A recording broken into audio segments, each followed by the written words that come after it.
উলিপুর অনেক অবহেলিত। আপনারা জানেন যে অনেক বছর থেকে এখানে যারা দায়িত্বে ছিলেন আসলে ওইভাবে ডেভেলপমেন্ট আমাদের নর্থ বেঙ্গলে হয়নি। আমরা নর্থ বেঙ্গলে এমনিতেই পিছিয়ে আছি, তারপরে এই কুড়িগ্রামের উলিপুরের মতো জায়গা এটা আরও পিছিয়ে। আপনি ইনফ্রাস্ট্রাকচার দেখবেন, রাস্তাঘাটের খুব বেহাল অবস্থা। আপনি শিক্ষা প্রতিষ্ঠান, কিছু শিক্ষা প্রতিষ্ঠান হয়তো ডেভেলপমেন্ট হয়েছে, অনেক শিক্ষা প্রতিষ্ঠানের ইনফ্রাস্ট্রাকচার নেই, শিক্ষার ফ্যাসিলিটি নেই। আবার এখানে দেখবেন অনেক বেকার সমস্যা। আমাদের তরুণ সমাজ ম্যাক্সিমাম বেকার। ইভেন যারা শ্রমিক লেভেলের লোক তারা কিন্তু সারা বাংলাদেশে কাজ করে। এরা ঢাকায় কাজ করে, চিটাগাংয়ে কাজ করে, টাঙ্গাইলে কাজ করে। তা সত্যিকার অর্থে উলিপুর অঞ্চলে কোনো ইন্ডাস্ট্রি গড়ে ওঠেনি, কর্মসংস্থানের ওইরকম সুযোগ সৃষ্টি হয়নি। আবার অনেক ইউনিয়ন আছে যেখানে বন্যা কবলিত, সবসময় বন্যার সময় এটা ভেঙে যায়, মানুষের ঘরবাড়ি, পশু, ছাগল, ভেড়া, মুরগি যারা একটু চাষ করে অনেক দিন থেকে, তো দেখা যায় বন্যার সময় এদের সব কিছু নদীর গর্ভে বিলীন হয়ে যায়। তো এই জন্য দুঃখ কষ্ট নদী অভিভাবিকা যারা আছে তাদের অনেক বেশি। তো আমাদের একটা বড় চ্যালেঞ্জ, বড় থ্রেট হলো যে আমরা এই প্রোটেকশন কীভাবে, আপনি উন্নত বিশ্বে যান সেখানে দেখবেন এই যে পানি এটাকে কতভাবে ব্যবহার করা হচ্ছে। তা সুন্দর করে যদি আপনি তিস্তা প্রজেক্টের কথা আমরা বলি, এটা যদি বাস্তবায়ন হয়, এটা চায়না বাস্তবায়ন করার কথা, এটা যদি বাস্তবায়ন হয় দুই পারে দেখবেন সুন্দর করে ওরা কিন্তু বাঁধ নির্মাণ করবে এবং কোনো ভাঙবে না। ইন এডিশন এই পার ঘেরে এই নদী অপেক্ষা অনেক ইন্ডাস্ট্রি গড়ে উঠবে। সেম আমাদের এখানে কিছু অংশ তো তিস্তায় আছে, আপনারা জানেন, কিছু কিছু ইউনিয়ন গুনাইগাছ, বজরা, দলদলিয়া, থ্যাতরাই, এখানে তো তিস্তার কানেকশন আছে, লিঙ্ক আছে। তো এই তিস্তায় যদি আমরা ভালো বড় প্রজেক্ট যদি করা যায়, পারগুলো যদি সুন্দরকে বাঁধা যায় এবং এখানে যদি বন্যা এদেরকে যদি ক্ষতিগ্রস্ত করতে না পারে, তাহলে অন্যদিকে হবে কি যে যখন পানি আসবে গভীরতা বাড়বে, এটা যখন ট্রিটমেন্ট করা হবে তখন গভীরতা বেড়ে যাবে। গভীরতা বাড়লে অনেক পানি সব সময় থাকবে। তো এক নম্বর হলো আমরা ইরিগেশনে ব্যবহার করতে পারবো, কৃষকদের চাষ, আপনি ধান চাষ বলেন, টমেটো সহ অন্যান্য যে কোনো সবজি চাষে এই পানি ব্যবহার করা যাবে। দুই নম্বর হলো যে আমাদের উলিপুরের মতো আমরা পৌরসভা, এখানে কিন্তু ওয়াটার সাপ্লাই নেই, স্যানিটেশন নেই। তা আপনি পৃথিবীর যে কোনো পৌরসভা, ভালো পৌরসভাতে যাবেন, সেখানে একটা পানি নিষ্কাশনের যেমন ব্যবস্থা আছে, আবার পানি আপনি নদীর পানি এটা ট্রিটমেন্ট করে এটাকে খাওয়ানো হয়। আমাদের দেশে কি ভূগর্ভস্থ পানি আমরা নিচের থেকে উপর দিকে উঠাচ্ছি, তাতে পানির লেয়ার কিন্তু কমে যেতেছে, নিচের দিকে নিচে নেমে যায় পানির লেয়ার। তো এই জন্য দেখবেন যে বন্যা, খরা, এই যে এনভায়রনমেন্টাল যে ডিজাস্টার সেটা বেশি হচ্ছে। তা নদীর পানি ট্রিটমেন্ট করে যদি আমরা খাওয়াইতে পারি, কলের মাধ্যমে আপনি সব জায়গায় লাইন থাকবে এবং ওখান থেকেই আপনি গোসল করবেন, খাবেন, সব কিছু করা সম্ভব।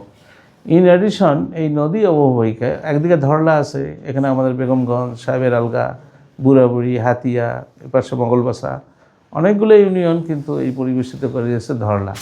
তো এখানে কিন্তু আমি যখন এমপি ছিলাম তখন একটা প্রকল্প কিন্তু 518 কোটি টাকার একটা বরাদ্দ ছিল ওই সময়।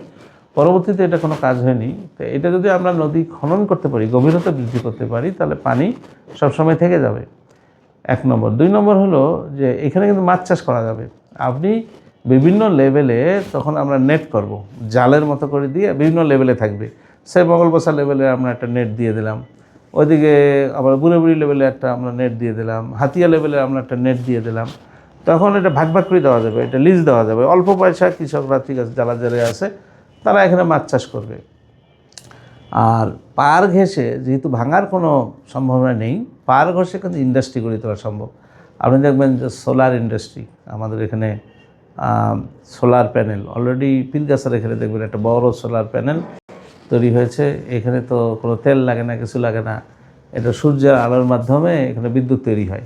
তো একদিকে এই সোলার প্যানেলে মানুষ কাজ করবে, কর্মসংস্থান সৃষ্টি হবে। অন্যদিকে আমাদের বিদ্যুৎ চাহিদা, আপনি কিছু দেখবেন গ্রামে গঞ্জে শাটডাউন মানে হলো আপনার বিদ্যুৎ থাকে না, অনেক সময় লোডশেডিং বলি আমরা। তাই এই লোডশেডিংটা কমে যাবে।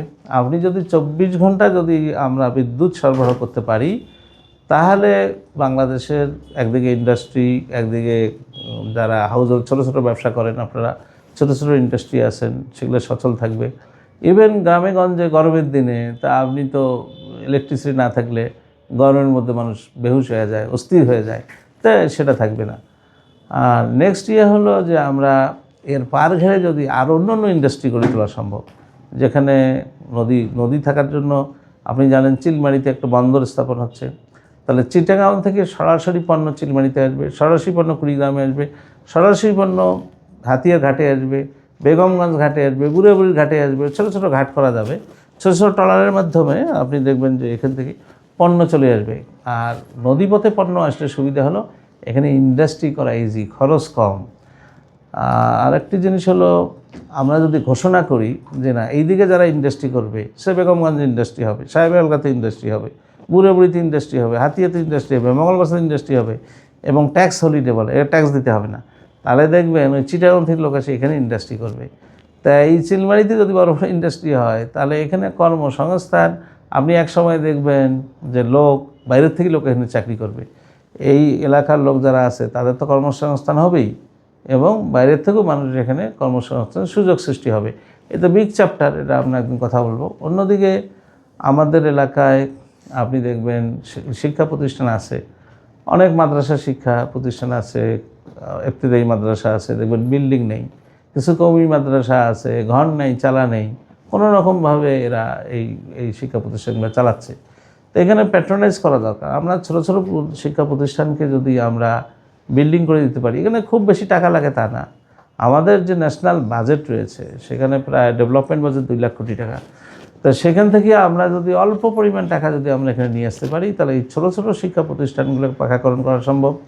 তাহলে স্টুডেন্টরা এখানে পড়াশোনা করবে, এখানে যদি কিছু ভর্তুকি দেওয়া যায়, এবং টিচার যারা আছে এই টিচারদেরও টিচিংয়ের ব্যবস্থা করতে হবে।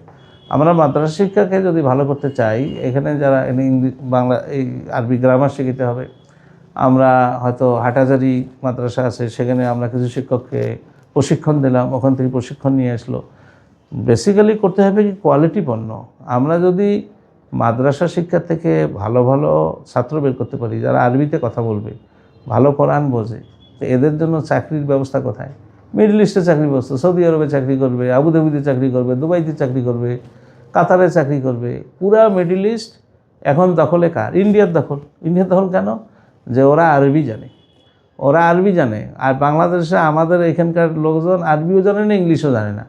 তাহলে ইংলিশ জানলে সুবিধা হলো আপনি ডেভেলপ কান্ট্রিতে চাকরি করবেন, আর আরবি জানলে সুবিধা হলে আপনি মিডল ইস্ট সহ, সৌদি আরব সহ যে কান্ট্রিগুলো আছে এখানে চাকরির সুযোগ আছে, এটা করা সম্ভব। তাই সেই রকম তো কোয়ালিটি পণ্য আমাদের বের করতে হবে। আর অন্য শিক্ষা প্রতিষ্ঠান, যেটা আমরা যদি একটু টেক কেয়ার করি, এডুকেশন সিস্টেম যদি আমরা ভালো করতে চাই, প্রাইমারি, সেকেন্ডারি যেগুলো কলেজ আছে, তা সেখানে বেশি না, এদের সাথে একটু মত বিনিময় করা, কোয়ালিটি অফ টিচিংকে ইমপ্রুভ করা, কিছু শিক্ষককে প্রশিক্ষণ দেওয়া, টিচিং ইকুইপমেন্ট সরবরাহ করা।